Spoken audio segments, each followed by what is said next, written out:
welcome back to Matthew's YouTube channel. I'm today's guest and my name is Alice Islam Save. I study in the US. I'm a rising junior majoring in neuroscience on pre-med track and also having a minor in writing, and I go to Wesleyan University.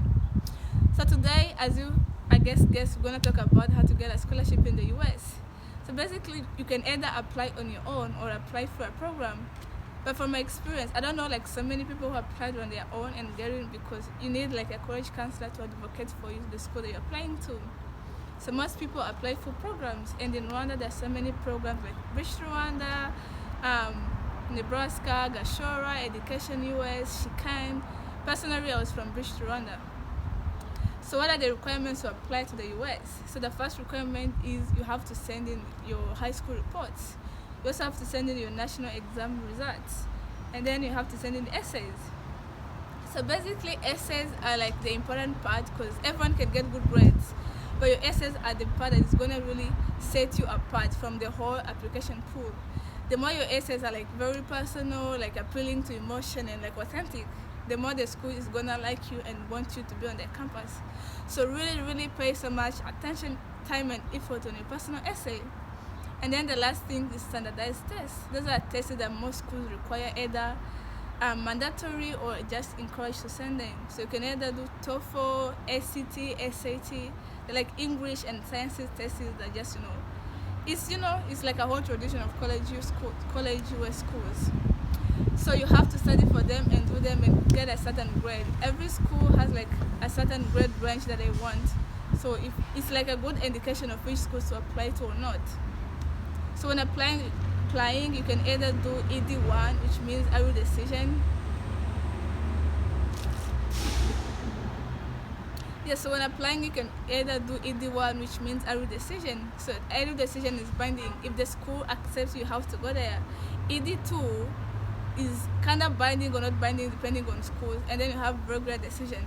So in regular decision, you can literally apply to as many schools as 20 schools, and whichever school accepts you, you're going to be the one to choose which school that you're willing to join. And the good news is that, your high school combination doesn't really affect your college major. So when you come, you have a clean slate to start over and really pursue whatever that you're interested in. And something else I want to talk about is adjusting to the college life in US. So personally for me, I feel I want to talk about 3 things. The first one is culture shock. Of course, as you expect, Rwanda and US is gonna be very different. But in America, there's freedom of expression or speech. Literally, as long as what you're doing is not illegal, you can do it either publicly or in privacy.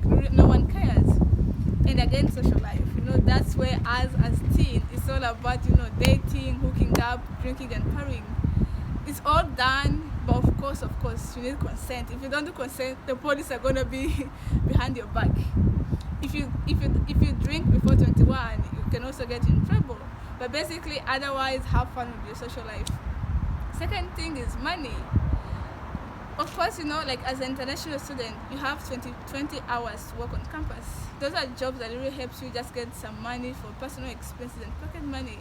They're not fancy jobs because you're only allowed to work on campus, but you can work in dining places, work in a library, work in a lab, or even be an assistant in whatever office at your school. And the last one is racism. I feel being in Africa, or in Rwanda, you don't really explore your identity as a black person. But as we all know, there's racism in America.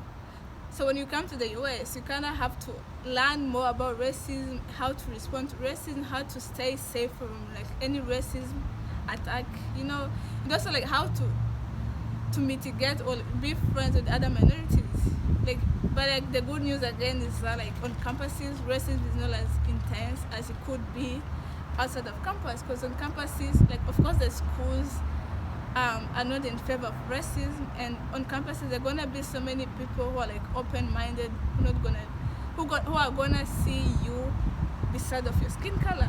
But at the end of the day, you're gonna face some small microaggression, let's say a comment from the black person in class, or maybe oh, do you also like watermelon? So be ready to respond accordingly to any racial attack. So thank you so much. I hope you liked the video, that you learned something from it. comment and share with your friends. I'm gonna respond to your comments, and of course, do not forget to subscribe to Matthew's YouTube channel. Thank you.